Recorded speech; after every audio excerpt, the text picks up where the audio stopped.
5 boot brands are burning through millions in marketing to convince you they're worth the price. And 5 others are spending almost nothing because the leather speaks for itself. Today, we're splitting them apart.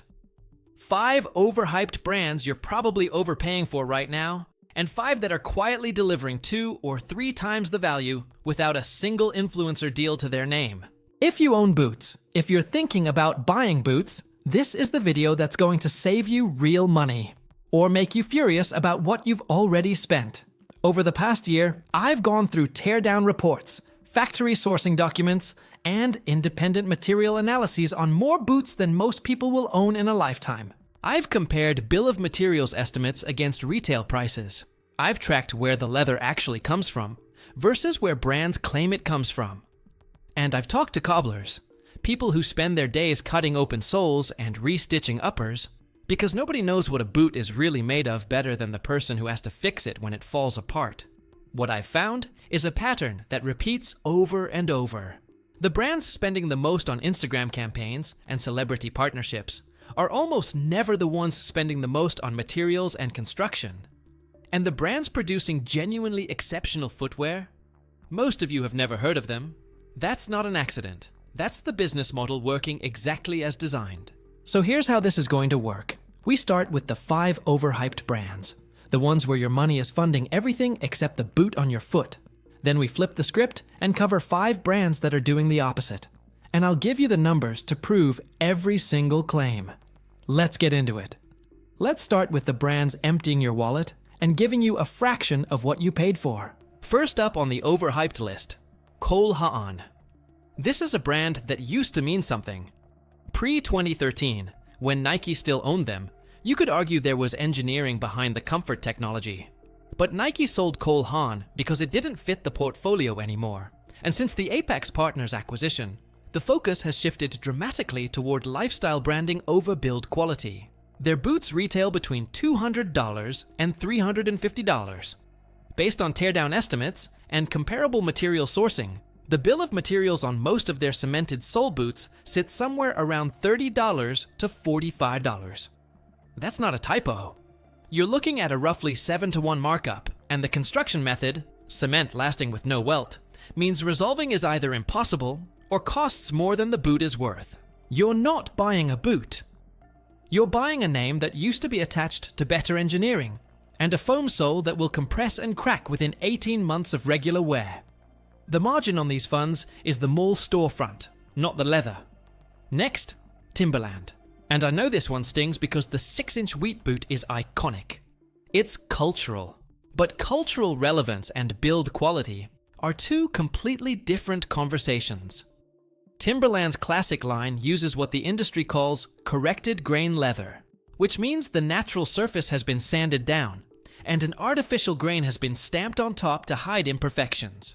It looks uniform, it feels plasticky when it's new, and it doesn't age. It deteriorates. The boots retail around $200. Estimated material cost based on comparable corrected grain sourcing and direct inject sole construction sits around $35 to $50. You're paying a steep premium for a silhouette, not for a material that's going to develop character over time. Timberland sells roughly 30 million pairs of footwear annually. At that volume, the priority is consistency and margin, not craftsmanship. If you love the look, that's your call. But understand what the money is actually buying. Third on the overhyped list, Dr. Martens. This one has become almost controversial to talk about because the brand loyalty runs deep. But here's the reality. Dr. Martens moved the vast majority of their production from England to Asia, primarily factories in Vietnam, Bangladesh, and China, starting in 2003. The Made in England line still exists, but it represents a tiny fraction of total output and costs nearly double. The standard 1460 boot retails around $170. Independent estimates put the production cost for the Asian manufactured version at roughly $25 to $35. The Goodyear welt on the mainline models is functional, but the leather is a thinner, corrected split that doesn't compare to what the brand was using 30 years ago. Their recent financial reports show marketing spend increasing year over year, while average product reviews have been trending downward. That gap between what the brand represents in your mind and what it delivers on your foot keeps getting wider. And that gap is where your money disappears. Number 4, Fry. The oldest continuously operating shoe company in America, founded in 1863. And that heritage is doing an enormous amount of heavy lifting because the current product doesn't match the legend. Fry boots retail anywhere from $250 to over $500. The harness boot, their signature, uses leather that industry sources describe as somewhere between genuine and corrected grain, not the full grain hide you'd expect at that price point. Several cobbler reviews I've tracked note that the soles on newer Fry models are glued, not stitched, despite the price suggesting otherwise. Based on comparable construction and material analysis, you're looking at an estimated bill of materials in the $40 to $65 range on a $350 boot. You're subsidizing a brand story about American heritage. The actual manufacturing? Largely outsourced. The actual leather? A generation below what the price demands. Heritage is a beautiful thing, until it becomes a markup strategy. And the 5th overhyped brand, Thursday Boots. Now Thursday positioned themselves as the disruptor. Direct to consumer, no middleman, honest pricing. And to be fair, they started with a compelling value proposition. But as the brand has scaled, the gap between their marketing narrative and the product reality has grown.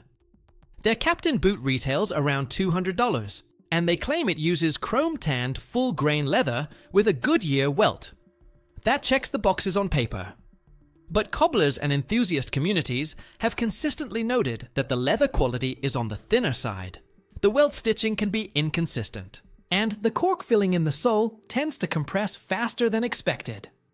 Estimated production cost based on comparable direct-to-consumer models sits around $55 to $70. For $200, that's not a terrible ratio, but it's nowhere near the premium at wholesale prices story the marketing tells. They've become the brand that people recommend to beginners because the Instagram ads are everywhere, not because the product is the best in its class. At that price point, there are options delivering significantly more boot for the money, which brings us to exactly that. These are the kind of truths brands hope you never discover. If this is valuable to you, consider subscribing. We break down industry pricing and expose what's really worth your money every single week. Now, here's where it gets interesting. Because real value in boots doesn't announce itself with a billboard. It announces itself when a cobbler opens it up and nods. First on the worth it list, Jim Green. A South African bootmaker that's been producing footwear since 1939, primarily for farmers and outdoorsmen in southern Africa. Their Razorback boot retails around $160 to $190, and it uses full-grain leather from local South African hides, leather that is dense, thick, and develops a patina that makes the boot look better after 3 years than it did on day one. The construction is a genuine Goodyear welt with a full steel shank. The estimated bill of materials, factoring in the heavier leather weight and steel hardware, sits around $65 to $85. That's a markup ratio that most brands in this price range can't touch. They don't spend on influencers. They barely have a social media presence. What they do spend on is leather selection, and it shows the moment you handle one in person. This is a working boot that happens to look exceptional. Number 2, Parkhurst. A small batch American maker operating out of upstate New York. Their Allen boot retails between $280 and $340 depending on the leather, and every pair is handmade in the United States using full grain leathers sourced from recognized tanneries like C.F. Stead and Horween. The construction is a 270-degree Goodyear welt, hand-lasted, with details like structured toe boxes and vegetable tanned leather insoles that you typically don't see below $400. Estimated bill of materials based on the leather sources and domestic labor costs sits around $120 to $150. That's a markup of roughly 2 to 1, in an industry where 5 to 1 is normal and 7 to 1 is common. Parkhurst isn't trying to be a lifestyle brand. They're trying to make boots that outlast the trend cycle, and based on every independent assessment I've reviewed, they're succeeding. Third on the worth it list, Grant Stone. If there's a brand that the boot enthusiast community has collectively agreed punches above its weight, it's this one. Their diesel boot retails around $360, and the construction quality at that price has been compared by multiple independent reviewers to brands charging $500 to $700. They use full-grain leather from the Weinheimer tannery in Germany and Charles F. Stead in England. The Goodyear welt construction is tight and consistent. The finishing, the edge dressing, the sole attachment, all of it reflects a level of quality control that brands at double the price sometimes fail to deliver. Their estimated production cost sits around $130 to $170, reflecting the premium materials and the fact that they operate their own factory with direct oversight. The markup ratio is among the lowest I've seen in the mid-range boot market. No hype machine, no celebrity partnerships, just a boot that holds up under scrutiny, literally and financially. Number 4, Nick's Boots.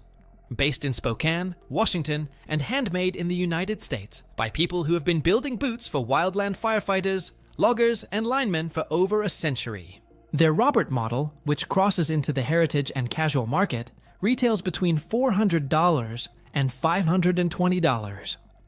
That sounds expensive until you understand what's inside. Hot stuffed full-grain leather, either their proprietary blend or options from SB Foot Tannery. Hand-sewn construction, a steel shank, and a sole assembly that's built to be completely rebuilt. Not just resoled, but fully reconstructed, multiple times over a lifetime. The estimated bill of materials, including domestic skilled labor, sits around $200 to $260. You're looking at a near one-to-one markup on some configurations. That doesn't happen in footwear. It happens at Nick's because their business model is built on rebuilds and long-term customer relationships, not on selling you a new pair every 18 months. This is as close to buying a boot for life as the market offers. And the 5th brand is quietly worth the money, Sagara, an Indonesian boot maker out of Bandung that has built a cult following among the global boot enthusiast community. Their President boot retails around $250 to $300, and it uses hand-selected full-grain leather. With construction techniques, hand welting, hand stitching, hand-lasted shaping, that are typically reserved for European and American makers charging $600 to $900. The labor cost advantage in Indonesia allows Sagara to deliver a level of handwork at this price point that simply doesn't exist elsewhere. Estimated production cost based on material quality and the intensive hand construction sits around $100 to $140. Multiple independent reviewers have compared the build quality favorably to boots at 3 times the price. The wait times can be long. This is made to order. And the sizing requires patience if you're ordering internationally. But if you're willing to wait, the value to dollar ratio is unlike anything else on this list. Here's the pattern nobody talks about.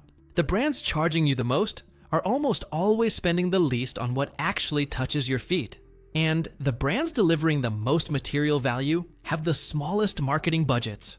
That's not a coincidence. It's a fundamental economic trade-off. Every dollar that goes into an influencer campaign is a dollar that didn't go into better leather. Every retail storefront lease is money that could have funded a tighter welt stitch or a denser sole. The overhyped brands aren't necessarily making bad products. Some of them are perfectly adequate. But adequate at a premium price is a ripoff dressed in nice packaging. The worth it brands on this list share a few things in common. They use full-grain leather from identifiable tanneries. They construct with Goodyear welts, or hand-welted methods that allow resoling. They maintain quality control that doesn't sacrifice consistency for volume. And their price-to-materials ratio reflects a business that's selling boots, not selling a brand story with a boot attached. If you take one thing from this, let it be this. Before you buy your next pair of boots, look up the tannery. Ask about the construction method. Check if a cobbler can resolve them. If a brand can't answer those 3 questions clearly and specifically, they're selling you marketing, not footwear. The information is out there. The cobblers are talking. The enthusiast communities have done the teardowns. You just have to be willing to look past the ad and into the boot. Drop which brand on this list surprised you the most. Overhyped or underrated? I read every comment, and if there's a brand you want investigated next, put it below. I'll see you in the next one.